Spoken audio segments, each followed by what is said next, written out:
वंचित बहुजन आघाडीचा जाहीरनामा आपल्या माध्यमातून लोकांपर्यंत पोहोचवण्याचा एक प्रयत्न आमचा आहे। त्यातला प्रमुख मागणी जी आहे ती म्हणजे ही विधानसभेची निवडणूक आरक्षणाच्या अवतीभोवती फिरणार आहे। आरक्षणाचे दोन भाग आहेत। एक भाग ओबीसी आरक्षणाचा आहे आणि दुसरा भाग SC ST आरक्षणाचा आहे। जरांगे पाटील यांचा इलेक्शनमधला रोल संपलाय असं आम्ही त्या ठिकाणी मानत नाही। तर जरांगे पाटील यांचा जो रोल आत्ता राहणार आहे तो काँग्रेस, राष्ट्रवादी काँग्रेस, NCP दोन्ही शिवसेना यांच्यामधल्या 70%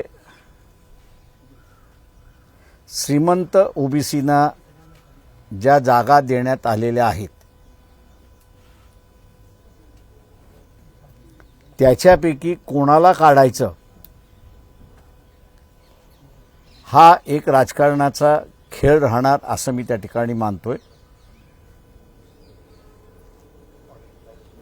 त्यामुळे आम्ही असं मानतोय की मराठा समाजाचं मतदान हे वन साइडेड होण्याची पूर्ण असणारी शक्यता आहे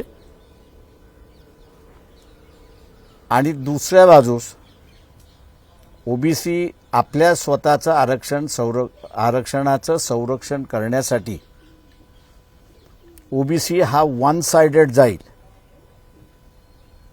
अशी असणारी एक परिस्थिती आहे। आमचा दावा आहे की ओबीसी हा असणारा मोठ्या प्रमाणात वंचित बहुजन आघाडीकडे शिफ्ट झालाय अशी परिस्थिती आहे। दुसरा आरक्षणाचं जे आहे ते SCचं आरक्षण आहे, STचं आरक्षण आहे। या संदर्भात वर्गीकरण आणि क्रीमी लेअर याला सर्वच नॅशनल पॉलिटिकल पार्टीजनी पाठिंबा दिलेला आहे।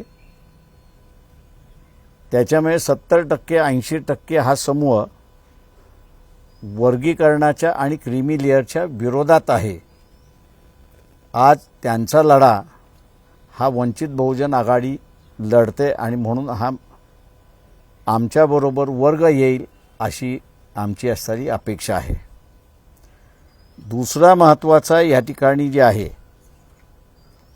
की मराठा समाजाचा असणारा आरक्षणाची मागणी जी सुरुवात झाली मुळात त्याचं कारण की शेती आणि शेतीमध्ये जे पिकतंय त्याला योग्य भाव मिळाला नाही किंवा त्याला मोबदला मिळाला नाही अशी असणारी परिस्थिती आहे। ॲग्रिकल्चर प्राइस कमिशन संविधानिक समिती आहे। या संविधानिक समिती दरवर्षी ॲग्रिकल्चरच्या प्रॉडक्टचे प्राइस काय असावे याचे भाव त्या ठिकाणी जाहीर करत असते, परंतु त्याची अंमलबजावणी व्हावी यासाठी कुठल्याही राजकीय पक्षाने प्रयत्न केला नाही आणि म्हणून वंचित बहुजन आघाडी जो ॲग्रिकल्चर प्राइस कमिशन म्हणजे मिनिमम सपोर्ट प्राइस ज्याला आपण म्हणतो या भावाची अंमलबजावणी करण्यासाठी कायदा करेल।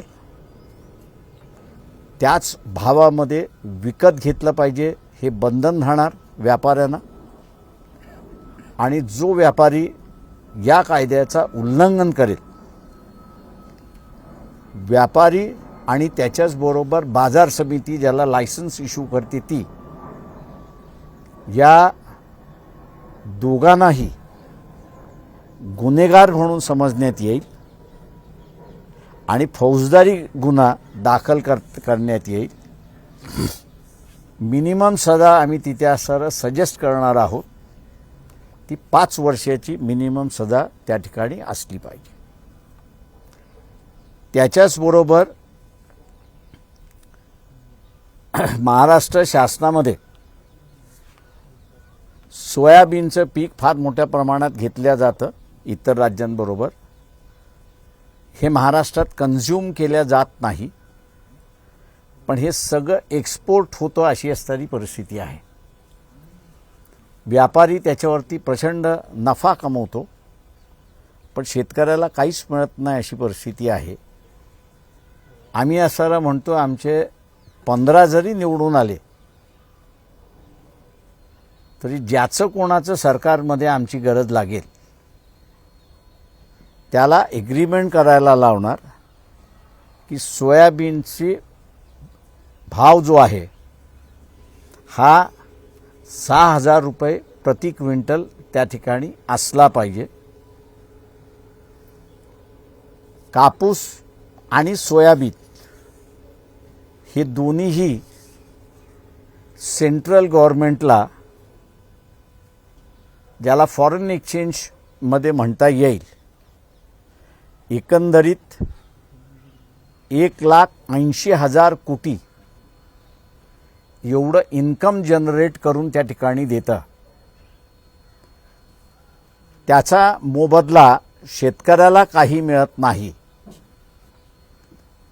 मायनिंगच्या संदर्भातली जी एक भूमिका आहे की स्टेट बरोबर रॉयल्टी मिळते, तशाच रीतीने ॲग्रो प्रॉडक्टच्या माध्यमातून फॉरेन एक्सचेंज जे सेंट्रल गव्हर्नमेंटला मिळतं त्याच्यामधलं सुद्धा कमिशन हे मिळालं पाहिजे.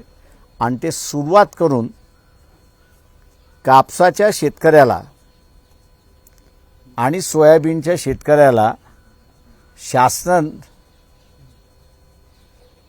500 रुपये प्रति क्विंटल हे बोनस म्हणून त्या ठिकाणी देणार आहे.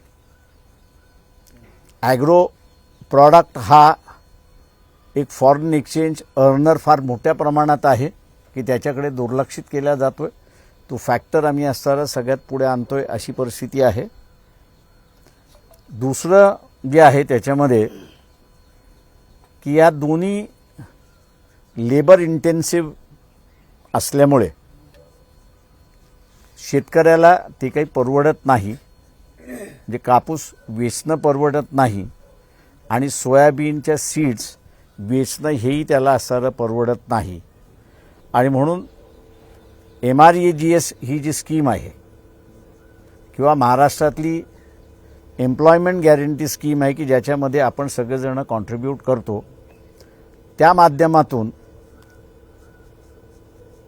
शेतकरी आणि कामगार त्यांचा जो करारनामा होईल तो होईल, परंतु त्याच्यावरती जो मजूर कापूस वेचायला जाईल आणि सोयाबीनच्या शेंगा सुंगायला जाईल, या दोघांना प्रति किलो कापसाला 5 रुपये प्रति किलो हे कामगाराला दिल्या जाईल आणि 3 रुपये प्रति किलो जे वेचन करणारा मजूर आहे त्याला त्या ठिकाणी देण्यात येईल. योजना राबवत असताना BDO मार्फत ती राबवली जाईल अशी असणारी परिस्थिती आहे. दुसरं महत्त्वाचं या ठिकाणी की धर्माच्या नावाने दंगली केल्या जातात आणि या दंगलीमध्ये मोहम्मद पैगंबरांचं नाव घेतलं जातं, काही वेळेस शिवाजी महाराजांचं नाव घेतलं जातं, काही वेळेस बाबासाहेबांचं घेतलं जातं, काही वेळेस संतांचं घेतलं जातं आणि काही वेळेस दैवतांचं घेतलं जातं अशी परिस्थिती आहे. कपिल पाटील यांच्या मार्फत आम्ही असणारं विधान परिषदेमध्ये मोहम्मद पैगंबरांचं बिल हे आम्ही इंट्रोड्यूस केलं होतं. ते आजही जिवंत आहे असं मी त्या ठिकाणी मानतोय. फॅक्चर्ड मॅन्डेट येणार ह्याची एकंदरीत आम्हाला असणारं दिसते.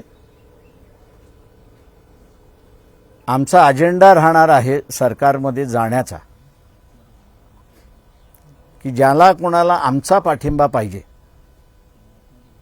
त्याला देशातल्या देवते असतील, मोहम्मद पैगंबर असेल, बुद्ध असेल, महावीर असेल, इतर कोणी असेल, यांची विटंबना करण्याचा अधिकार नाही. आणि जो कोणी विटंबना करेल तो क्रिमिनल ऑफेन्स म्हणून त्या ठिकाणी ठरवला पाहिजे. आणि क्रिमिनल ऑफेन्स करून त्याच्यावरती शिक्षाही झाली पाहिजे, तरच या ठिकाणी शांतता नांदू शकते अशी असणारी परिस्थिती आहे.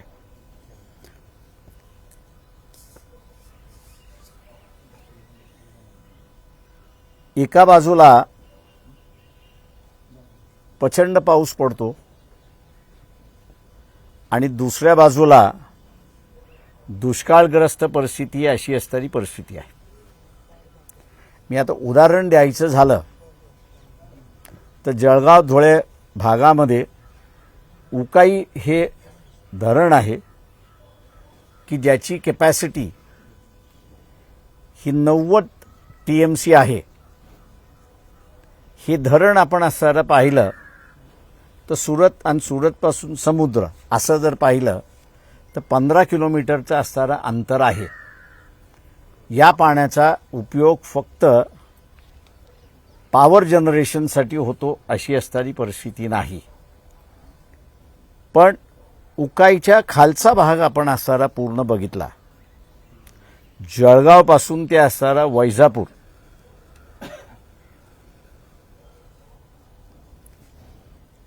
बॅकवॉटर वैजापूरपर्यंत घेऊन आलं किंवा मनमाडपर्यंत घेऊन आलं तर ते गोदावरीपर्यंत असणारं नेऊन पोचवता येतं. आणि ही जे 90 TMC पाणी दरवर्षी समुद्रामध्ये जातं, त्याचं एकही TMC पाणी वापरामध्ये नाही, फक्त इलेक्ट्रिसिटी शिवाय. ते हे बॅकवॉटरच्या माध्यमातून असणारं केलं तर मराठवाडा हा जो आपल्याला दुष्काळी भाग त्या ठिकाणी असणारा दिसतोय, त्याच्या पिण्याच्या पाण्याचा प्रश्न हा सोडवता येईल. त्याच्यामुळे अनेक असणाऱ्या योजना त्याच्यामध्ये आम्ही असणारा आखल्यात अशी असणारी परिस्थिती आहे. दुसरं, एम्प्लॉयमेंट वाढू शकत नाही असं या ठिकाणी सांगितलं जात आहे. महाराष्ट्राची एम्प्लॉयमेंटची आज गव्हर्नमेंट आणि सेमी गव्हर्नमेंट हे कॉन्ट्रॅक्ट हेही मी त्या ठिकाणी धरतोय, हे 14 लाखाच्या आसपास आहे. ही 14 लाखाची एम्प्लॉयमेंट आपण असं धरली तर 1980 साली होती. त्यावेळेस महाराष्ट्राची पॉप्युलेशन ही 6 ते 7.5 कोटी होती अशी असणारी परिस्थिती आहे.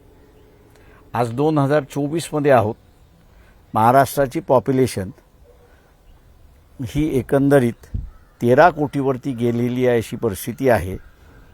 तेव्हा येणाऱ्या 5 वर्षाच्या कालावधीमध्ये वेलफेअर कन्सेप्ट ही मांडायची असेल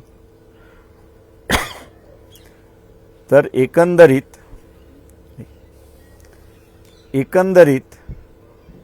2 लाख एम्प्लॉयमेंट डायरेक्ट गव्हर्नमेंट आणि सेमी गव्हर्नमेंट हे असणारं करता येतील.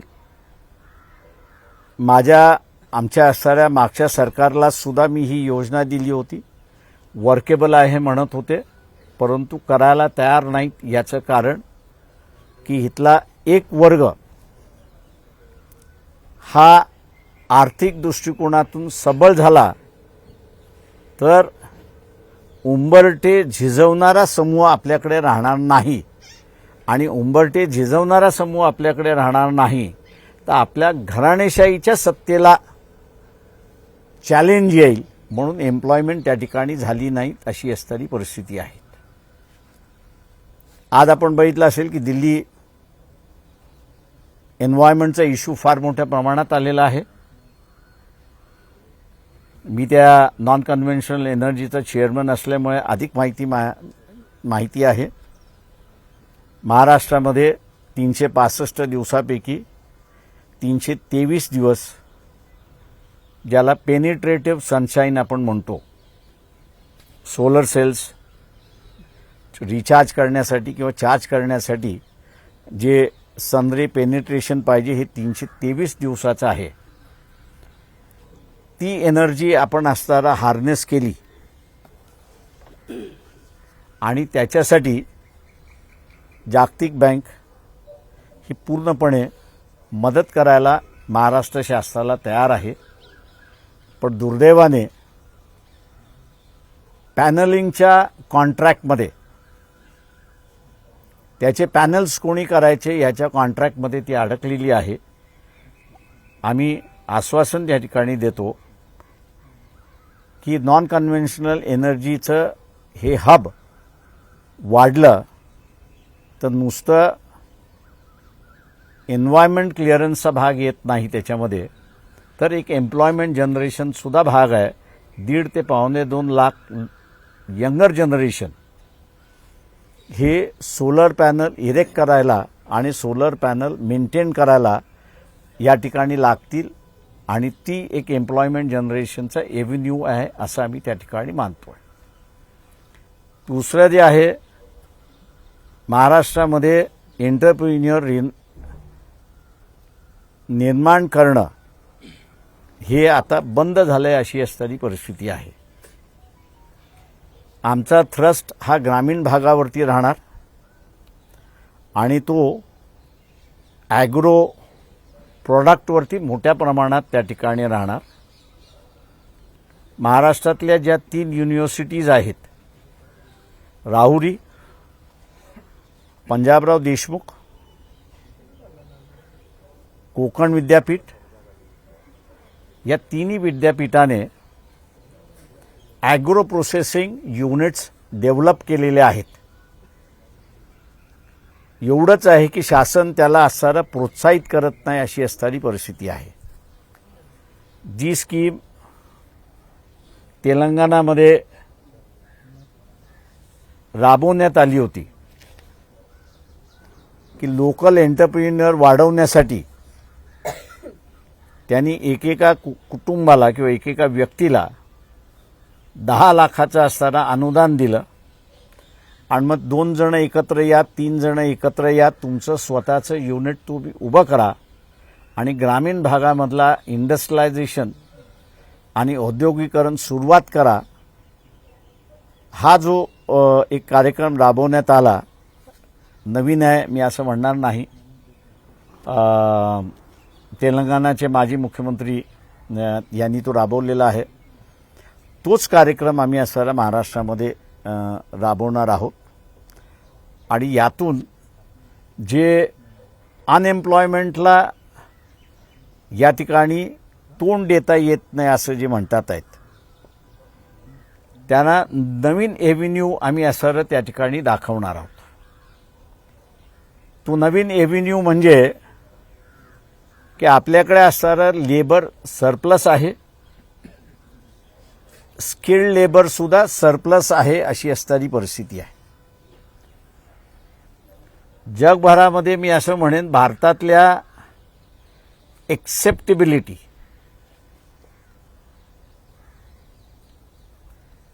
ही जर कोणाला असेल तर 3 राज्याच्या लोकांना एक्सेप्टेबिलिटी अधिक आहे असं मी त्या ठिकाणी मानतो.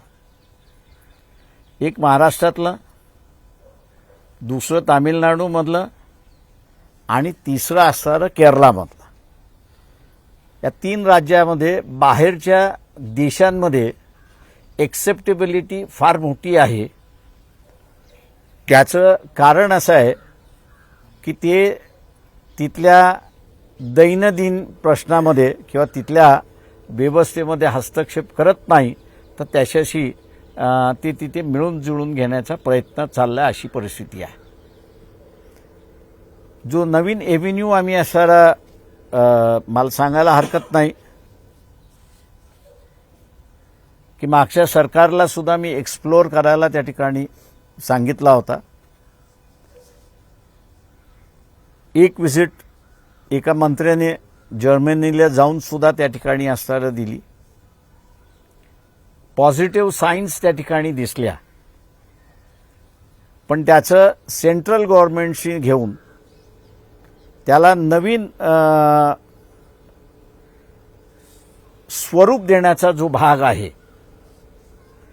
तो भाग माझ्या दृष्टीने असणारा मोठा आहे. स्वरूप असं आहे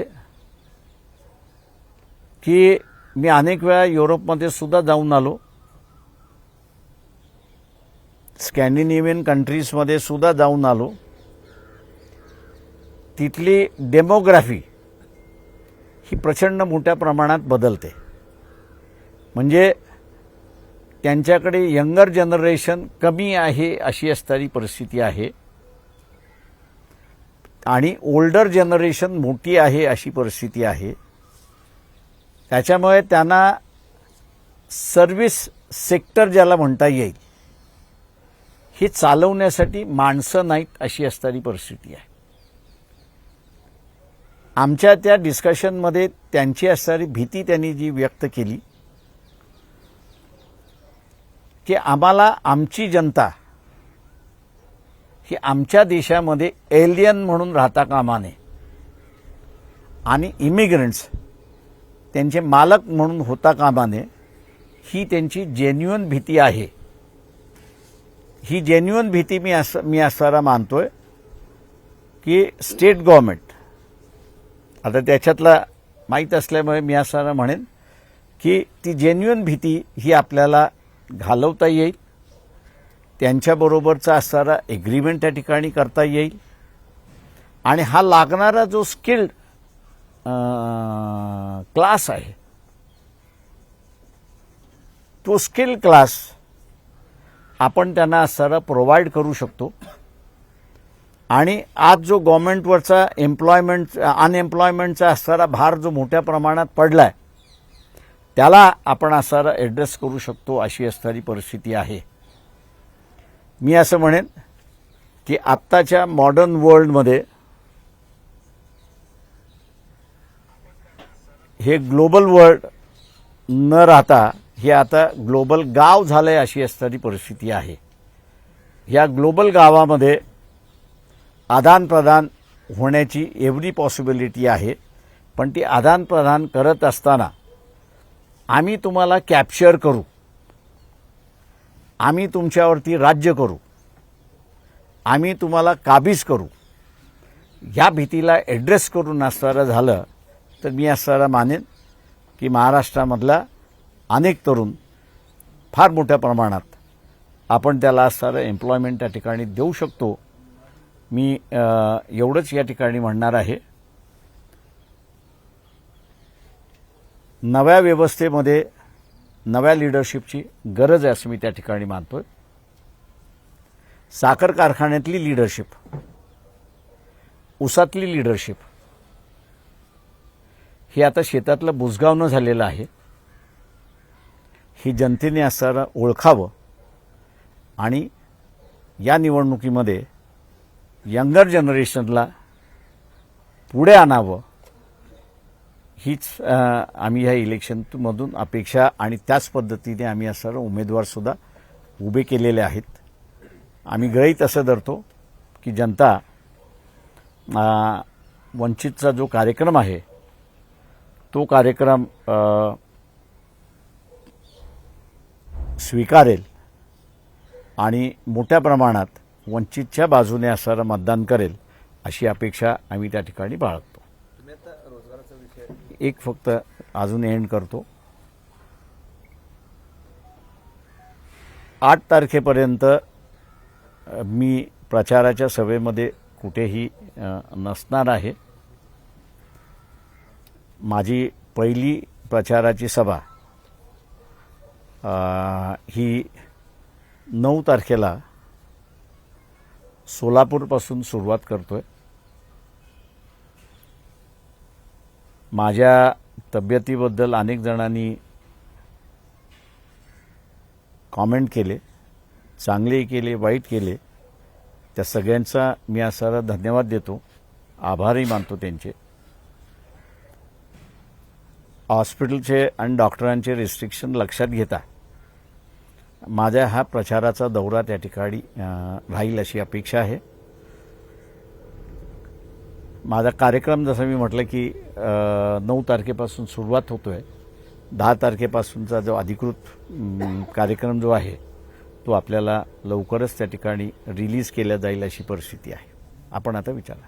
सर, आता तुम्ही रोजगाराचा विषय काढला की नुकतंच आता पंतप्रधानांची जी आर्थिक सल्लागार परिषद असते त्यांनी असं सांगितलं की महाराष्ट्र जो पूर्वी GDP मध्ये टॉप 5 मध्ये असायचा तो आता 6व्या क्रमांकावर आलेला आहे. कारण इथली जी आर्थिक शिस्त जी आहे ती कॅगनं पण ऑलरेडी सांगितली होती, आता परत पंतप्रधानांच्या सल्लागार परिषदेनं पण सांगितलेलं आहे आणि ती आकडेवारी 10-11 पासूनची त्यांनी सांगितलेली आहे. गुजरात आता टॉप 5 मध्ये आहे आणि दक्षिणेत चोराचं राज्य आहे मी असं म्हणेन. मी असं म्हणेन फक्त असणारा महाराष्ट्राने आम्हाला असणारा सत्ता द्यावी. गुजरात एका राज्याने देशाला किती लुटलेलं आहे याची आकडेवारी आम्ही असणारा आत्ताही मी देऊ शकतो. पण दुर्दैवाने मी जसं म्हणालो की ऊसाच्या पिकातलं नेतृत्व आता धार राहिलेली नाही. त्याच्यामुळे असणारं काय कॅरेक्टर आहे हे मी आपल्यासमोर आणणंच आहे. 9 तारखेला मी अजूनही आणणार आहे त्याच्यामुळे नव्या पिढीला येऊ द्या. महाराष्ट्र याला कधीही केंद्र सरकारची गरज पडली नाही. उलट यशवंतराव चव्हाण असताना एक म्हण होती की देशाच्या वाचायला महाराष्ट्र गेला. ही महाराष्ट्राची जी ताकद आहे ती पुन्हा इस्टॅब्लिश करता येते अशी परिस्थिती आहे. एका जातीच्या आधारावर निवडणूक लढता आणि जिंकता येत नाही असं जरांगे पाटलांना अर्ध माघार घेण्याच्या शेवटच्या दिवशी जाणीव झाली आणि त्यांनी निर्णय घेतला की निवडणुकीत कोणी उमेदवार आपण सुरुवातीपासून सर्वांना म्हणजे आपल्या याद्या जरी बघितल्या तरी उमेदवाराची जात देखील हे तो आपल्याला आधीच कळेल. जरांगे पाटलांच्या या भूमिकेविषयी आपलं काय वाटतं?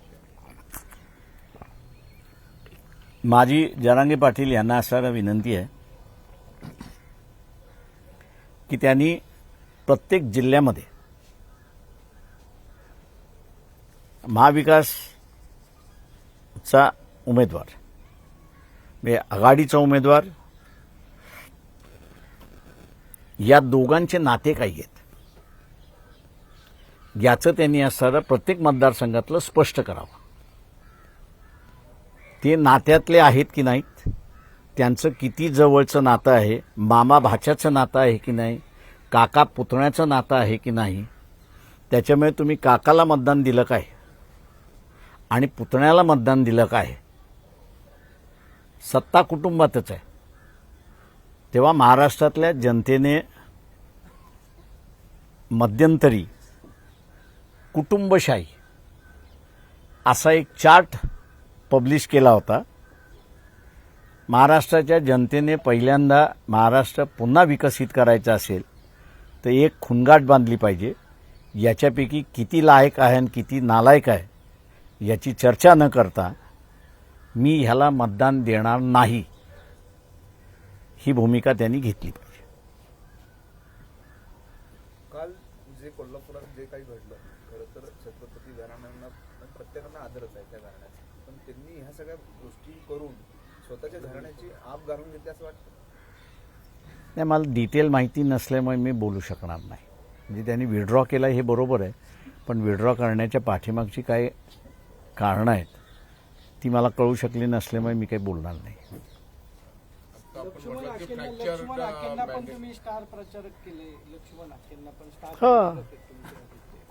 आहे ना, मी असं म्हणालो की ही निवडणूक दुर्दैव असं मी म्हणेन की ओबीसी मराठा समाजाला मतदान करणार नाही आणि मराठा जो आहे तो मराठाला सोडून मतदान करणार नाही.